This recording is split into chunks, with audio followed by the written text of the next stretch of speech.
サダイの刺身で食べると硬いので、柔らかく高齢者でも食べられるようにしようと思います。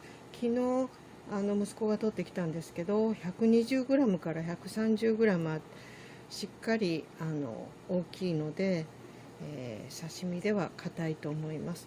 で、まずきれいに洗って、鍋にたくさんお湯を沸かしておきます。鍋に、お湯がぐらぐら煮立ってます。この中にこのサダイを入れます。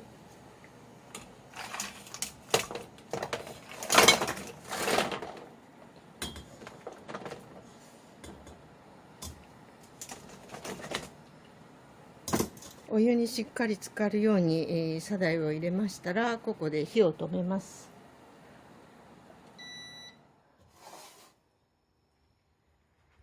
そして、これに、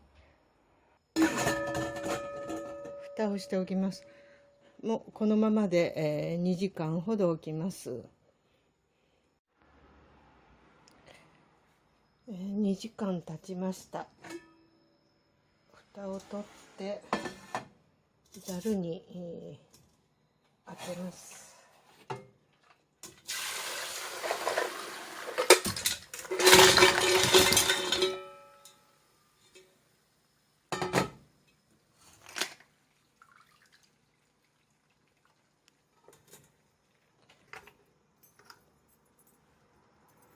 で、これを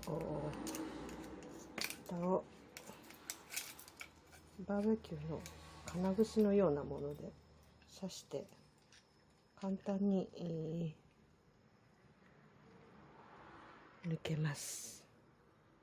で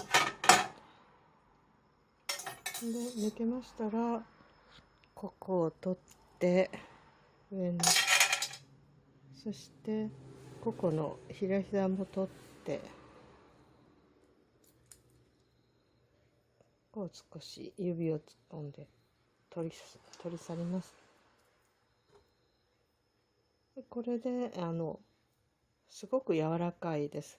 これを自分の食べやすい大きさに切って、酢味噌とかわさび醤油とかで食べると美味しいと思います。炊き込みご飯にもできます。